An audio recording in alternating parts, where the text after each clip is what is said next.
We gotta open episode 2 on this safe right here. Yeah, we're opening the episode on opening the. That was really It's cool. gonna be 8, 2. Oh no. 1, 2, 3, 4, 5, 6. 1, 2, 1, 2, 3, 4, 5, 6, 7, 8. No, I can't count. We can't start the episode until you get it, Will. We can't start it until I get it. Okay, fuck. It's gonna be 1, 2, 3, 4, 5, 6. 1, 2, 1, 2, 3, 4, 5, 6, 7, 8, 9, 10, 11. We got it. Excellent. We're on a roll. Superlative. Even. This is, if you're playing Leon, this is a muzzle brake for the Matilda. If you're playing Claire, this is a magazine extended mag upgrade for the JMB HP3 pistol that you get later on. Has a much higher magazine capacity than the SLS that you start with. Go in this room, grab the weapons locker key card. If you're gonna get the machine gun or pistol or the Magnum, that statue's right there. We are not getting it this run because I like to try to go for a little semblance of speed, and it's just a lot of backtracking required to get it. So if you're playing Claire A, you don't get the just surviving line because this little cutscene is flip flop. Yeah. With Claire on the inside of the police station, Leon on the outside. Mm-hmm. But let's see. And that combination for the second floor East office safe, you don't get that until you have the hard key and you're re-exploring the station. This is like after the G1 fight, like a far off point. But like the West office, did I say West office twice? Yeah, I think so. Oof. I don't know. The upper... Sorry, I was distracted by this. Second floor East office, that safe I just got. Yeah. Same as the West office first floor safe. It's the same across all playthroughs, so memorize it. Be good to go for future runs. And you just upgrade the JMB as soon as you get it. What if you're too stupid like me to memorize it, though? Get yourself to safety. Google. What if I don't have You don't have a Google. Yeah. What if you don't? Then you are lost. I've never even seen that show. I was... That was really stupid. Let's move on. Then I was going for episode 3. Then you are lost, but that's even better. Then you're lost. I haven't even seen that show. Alright. That was a weird noise I just made.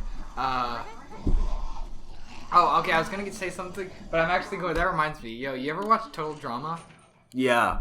How do you feel about it? Because me and my girlfriend started watching that. Yeah. Because I only ever saw like one episode as a kid, so basically I never really watched it as a kid. Yeah. Yeah, that show's actually really good. We just started season 2, Total Drama Action. And so, Will, give me your Total Drama takes. I haven't seen the show in a long time. Gwen is the big titty goth GF that Cartoon Network kids have always wanted. Yeah. She is also the main character, which is a really smart. Yeah. Fuck her. Wow. I deviated from the path. Yeah, I feel like Gwen is responsible for the term big titty goth GF even existing, really. You know when you like look at a show or a character that like clearly is the reason that this a certain generation has a certain fetish. Very prevalently. Gwen is that reason. I'm like certain of it. The run might be over. The run's over, boys. Run's over. That's it. Dude, you're kind of going to the floor with that one.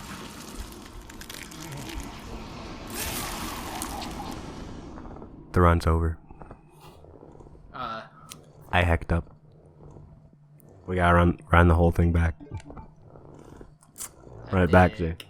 This is half an hour of footage. That is. Gonzo. No, we're using it. We're using it. Are we just gonna? It was good. Alright. Why not? No, dude. Happy holidays. You gotta give them as much content as possible. All right. It's just you get to listen to us more. Isn't that awesome? It's super mega cool. Super great. Very gnarly. So for this next bit, we're just gonna skip cutscenes and get things faster. Yeah, let's just because things are gonna go a lot faster if I don't skip cutscenes, and better hopefully. Hopefully I won't. Hopefully I'll. You shouldn't have said that. Shit, you're right. now the run's gonna end even earlier.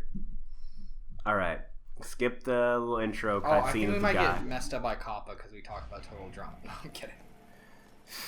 Yo, okay, but real talk though. So yeah, I mean, total drama takes.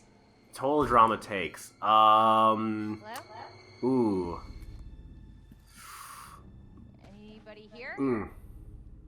Courtney's probably free. What? She is like in Yeah. universe. What are you talking about?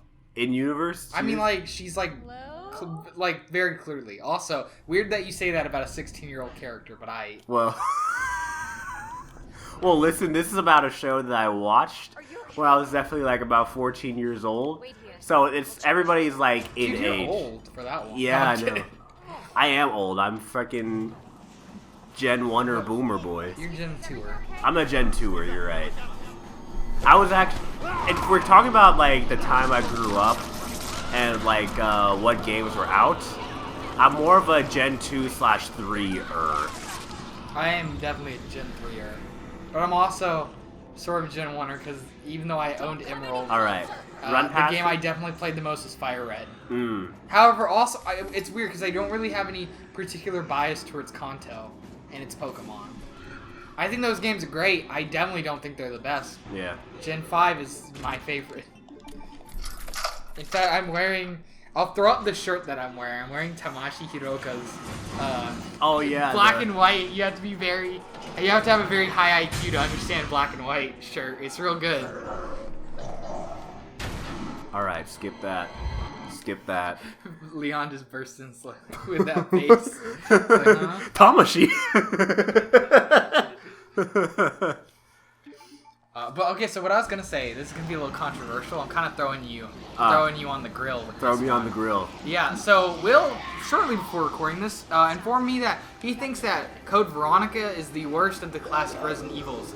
Basically, meaning Resident Evils that predate Resident Evil 4. Save for RE1 Director's Cut. That's unsalvageable. Okay, fair. Also though, so yeah, Code Veronica, like really, you like it more than Zero? I haven't. So the thing is, I haven't beaten Zero, but Okay. with, Have you beaten Code Veronica? yes, Okay, I haven't beaten either. I haven't played either. I own Zero. I haven't touched it yet. I'm getting to it. Zero is the one classic game that I have not beaten. But if we're gonna go with my like comprehensive like Quill Boy ranking, Yeah. we're gonna start at the bottom. We're gonna say RE1 Director's Cut, like soundtrack. Yeah. Give us the list. Soundtrack is horrendous, and the voice acting is basically play the original RE1 if you want that, or if you want like a genuinely great survival horror experience, play the remake. Or play Sweet Home. Or play The Sweet. true Resident Evil Zero. So The Resident Evil -1 is what Sweet Home is. So, Resident Evil Director's Cut at the bottom. I say Code Veronica next, simply because I feel like it's just a little bit more dated than the other ones. Like, the other ones have their pre-rendered backgrounds that make things a high resolution, and the pre-rendered backgrounds are great to look at on the PS1, whereas Code Veronica moved to 3D backgrounds, which is a great technological leap for the time, but results in less detailed backgrounds, or less detailed areas, I should say. And also, just the campiness in Code Veronica is just a little bit too much to take seriously, especially with some of the voice acting. I hate Steve Burnside as a character. No one likes Steve Burnside as a character. He's horrid. I hate him. Why do you hate him? He's got this annoying voice. And there's this really poorly developed romance. Unrequited romance, really. He's just a nice guy that really likes Claire. And I don't like him. He's Leon beta version. Beta edition. Yeah. 2, Leon, 3. I ran past hell yeah, 5. we did it, dude. And so, Steve Code is Veronica. just Leon incel revise. Sure. And then also, Code Veronica has like automatic checkpoints whenever you die, which is good. But then there's a part in the game where you fight against this tyrant, like partway through, And if you do not have enough ammo with you, then you're just fucked because you're on this plane that you have no way of leaving from. And so you're just stuck in an endless loop if you die over and over again to this fucking guy. You literally have to start over. That fight is like halfway through the game. Right. And so, RE1 Director's Cut. And so... Wait, are you including the ones post-4 in this list, actually? No, Classic. But you should do it, though. Well... Put them in there. Or the ones you played. So you just want me to rank, like, all the fucking mainline games, then? All the ones. So, in that case, like, I enjoy RE1 Director's Cut more than 6. Fuck 6. I hate everything about 6. It's emblematic of everything that's wrong with the direction that Resident Evil went in the latter years, and would cause even cause Capcom to go, oh crap, we have to actually make a good game now. Because the story seems like a result of like 3 or 4 different pitches that they tried to put into one game. Right. And like, Leon's campaign is the only part that's kind of enjoyable. I didn't take the knife with me. I need to take the knife with me. I'm gonna kill this zombie then. So... I busted my home.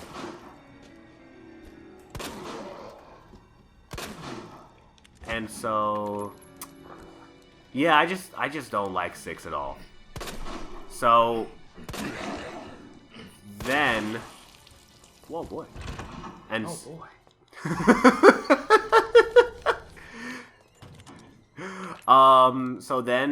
So I say 6 at the bottom. 9, 2, 3, 4, 5, 6, 7, 8, 9, 10, 11, 12, 13, 14, 15. 1, 2, 3, 4, 5, 6, 7. 6 at the bottom. I have not beaten 0, so it's unfortunately not going to be included with this ranking. From what I've heard, it would How much did you play? I'm in the... See, it's been like a few years since I played it. I think you can judge a game without beating it. See, personally, for me... a significant amount. A significant amount, sure. I personally just like to only judge games that I've beaten, personally. That's fair. But if we're gonna get my opinion about 0, the system with which you zap between Billy and Rebecca is pretty neat. But I think as an experience, it isn't as strong as, say, the RE1 remake or hell, even 2 or 3. Okay.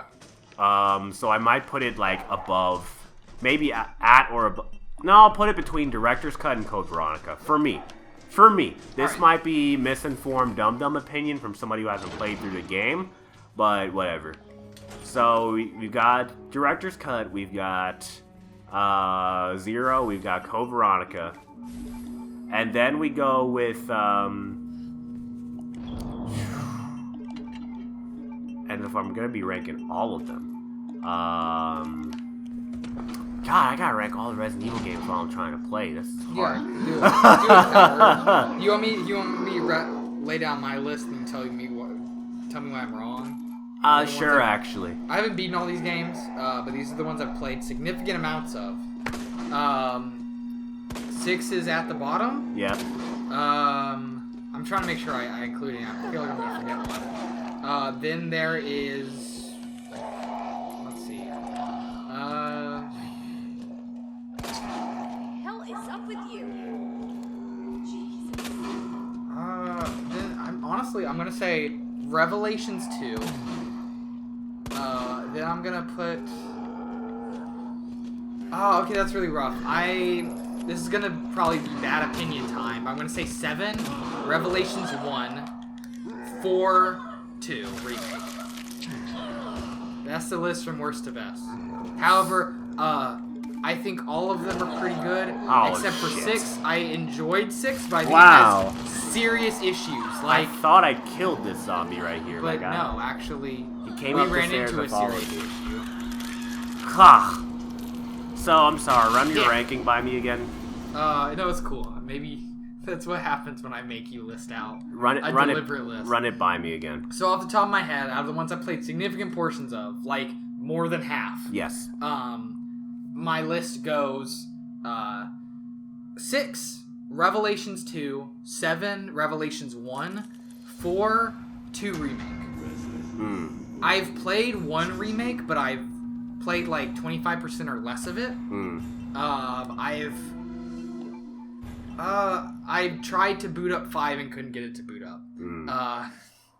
I want to see that's all the... I also played, what is it, Not a Hero from 7? Yeah, the DLC. Yeah, so I played a little bit of that and did not enjoy it. But I didn't get that far in, but I didn't enjoy it. So... I don't remember really why I didn't like it. So, at the top was 2 remake for you? Yes, 2 remakes is definitely the best. I think this game's incredible. Yeah. It's top 10 for me overall. Best 2019 game? Because Smash Ultimate came out 2018. Yeah. So, like...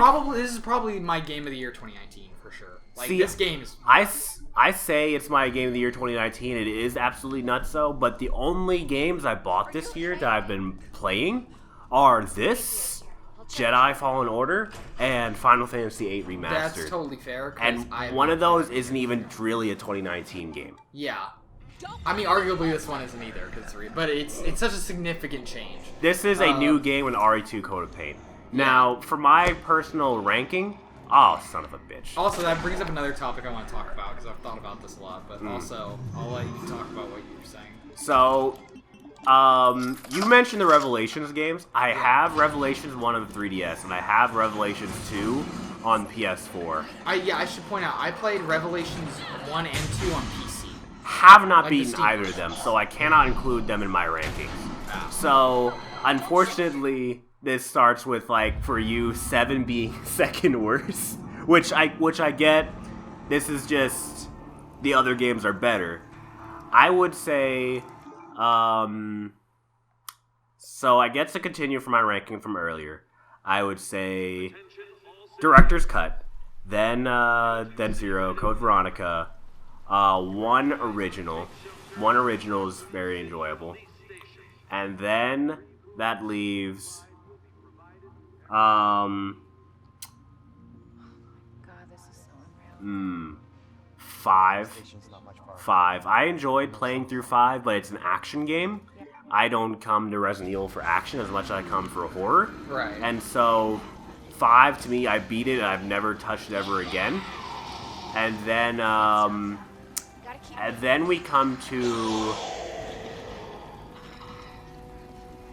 Oh shit, I had 6 at the bottom already. So that's 5. And then I say original 3 and then original 2, a cut above 3. I like those games, like 2 and 3 original are like fucking great. And then I would say 4, roughly almost tied with Remake 1. Roughly almost tied with Remake 1. I'm sorry, I got bit by that one. We gotta... Nope. You always do that, and I think it's really funny, because I've seen you do that before. Yeah, because also, it's just... you just hit options, go up 1, X, up 1, X. So it's just like, run it back. Nope. That's the input for quit. Also, just real quick, I do want to say, out of my list, I've beaten all of them except for 6. I played Leon and Ada's campaign. Oh, shit, I have not 100%ed any of them. Oh, shit, I didn't mention 7. Yeah, 7's important, right? 7's very important and good. I put it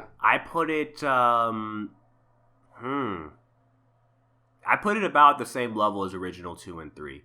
I would say that, like, I enjoy this game more, but 7, due to its atmosphere and its setting and whatnot, I find it to be the scarier game than 2 Remake. I find it to be more creepy and unsettling than 2 Remake. Yeah, it is. And so I guess... But I think 2 Remake is a way better game. Yes. In, like, every... Yes. Other regard. Absolutely. And agreed. Honestly, I think you know, it's 7 Remake is... Or not 7 Remake. Oh, no. Hold on. 2030. 2035. 7 Remake. Yeah, that game, that totally... So 7, even though it's creepier, I don't necessarily know if I like the horror aspect of it more or less. Mm-hmm. I think the thing I like... Hello? About horror is, like... I mean, like, horror games is, like, that sense of dread. Mm-hmm. I think this... like especially with Mr. X and all that, I felt Yeah. that more than I did in 7.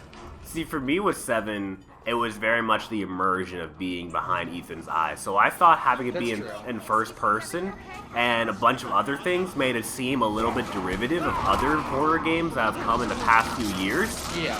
But in comparison to 6, I thought that was a very good thing. And also, it's a nice change of pace. Yes. We've had a bunch of different Resident Evil games in all the different styles thus far. Yeah. I think new style is totally fine. Yeah. 7 games in, plus remakes and also like 0 and Code Veronica, like yeah.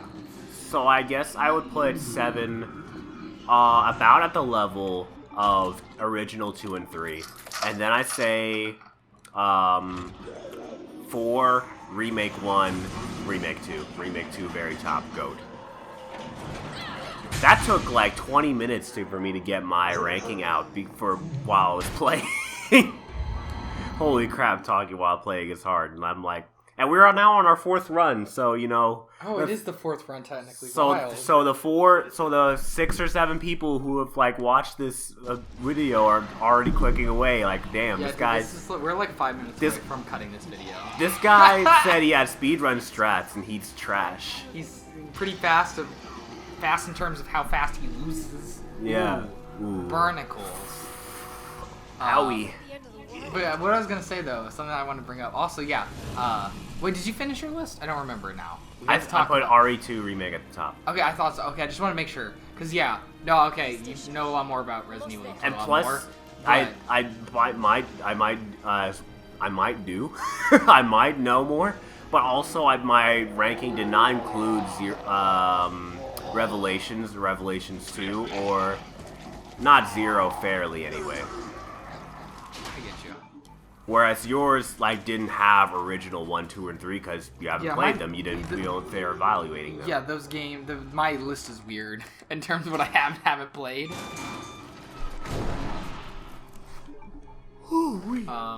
But actually, yeah. Speaking of remakes and all that. Yeah. Okay, so this is something I thought about a lot. Also, there's another topic I just thought about that's also really dumb but interesting. What defines a game remake? And like specifically, I guess, what is the difference between a remake and an updated re-release? That is a very tough question. Because this is clearly a remake. It is built from the ground up. The gameplay style is different. The plot's different. Literally everything about it is different. But it's like the same world. It's the same basic story. The same basic characters. So this is like clearly, very obviously a remake. There's no saying, oh, this is an updated re-release of the PS1 game. That is bonkers to even argue. But what about a game like Resident Evil 1 remake? Which, I mean, in terms of the way it's laid out and set up, it's more similar to Resident Evil 1 than this is to Resident Evil 2. Yeah. I would still say that's definitely a remake. So much of it has changed and updated and made better and altered. Yeah. But then when we get into like, what about more questionable stuff? Like, actually, I thought I had something like, and then Final I forgot Fantasy what it was. remasters. Final Fantasy remasters. That's actually a really good point. Are those remakes? I mean, they're called remasters, right? They're called remasters. But I don't think the what we're calling it, like what the name is, matters much. Because like the reason I started thinking about this topic, because this is a topic I've thought about a lot, is because of Xenoblade Chronicles Definitive Edition. Yeah. Which Definitive Edition implies like an updated re-release, right?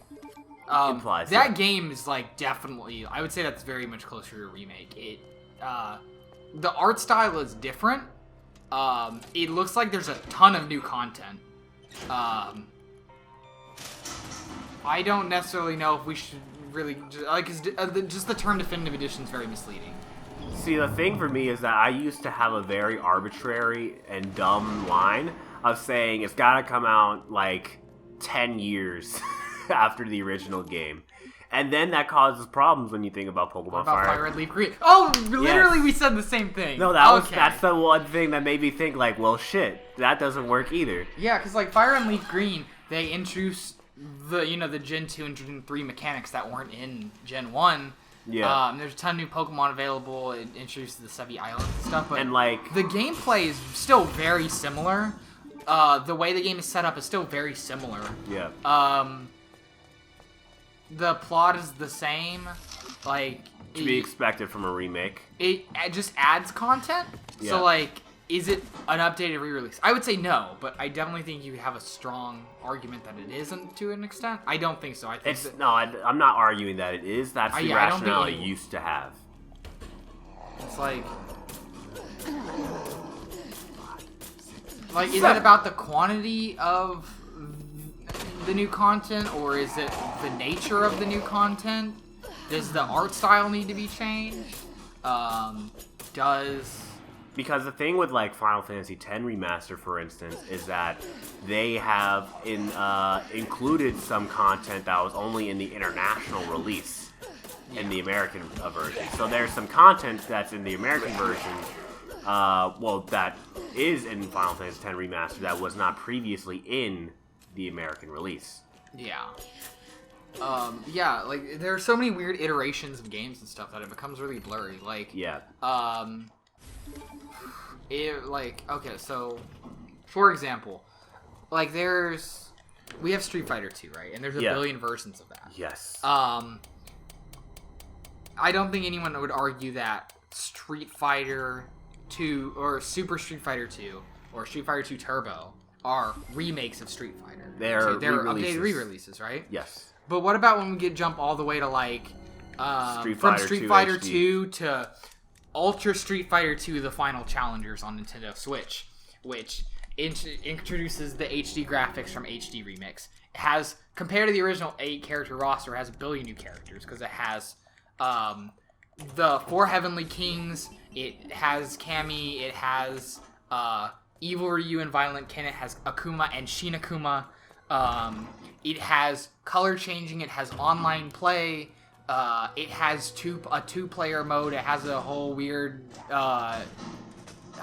Way of the Hado mode or whatever, which doesn't work very well. That's like a totally different game. Mm-hmm. It has a ton of new content. It has the Super Meter from Super. It has the Turbo Speed from Turbo.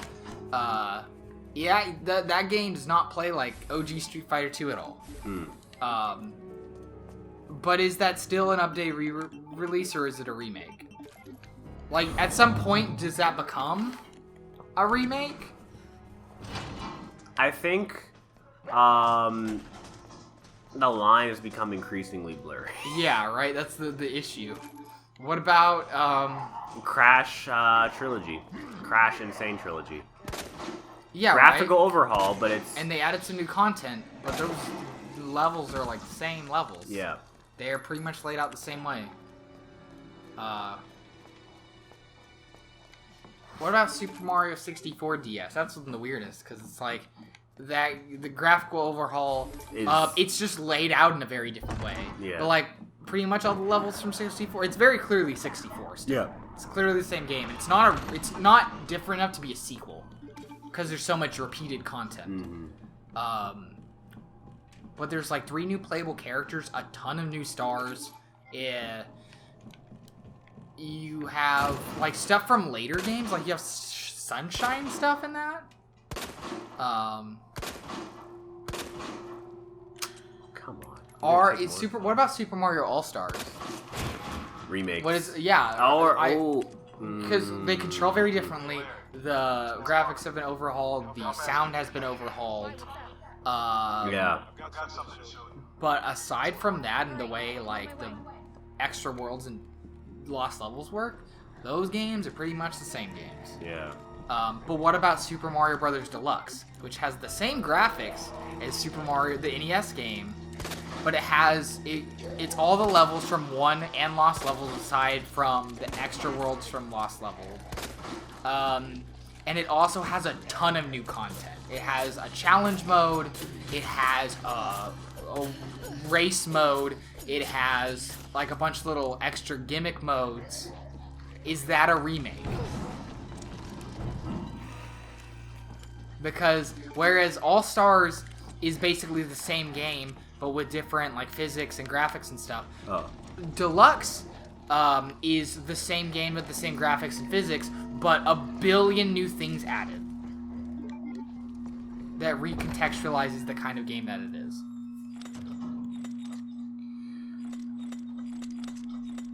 have no idea. And also because of the Game Boy Color smaller screen, it's a different experience where you can move the camera around to change how you see the game. Maybe we should just leave this topic off because that's a good place to end this episode, actually. Yeah. Alright, see y'all later. So if anyone watches this, let me know in the comments why I'm wrong.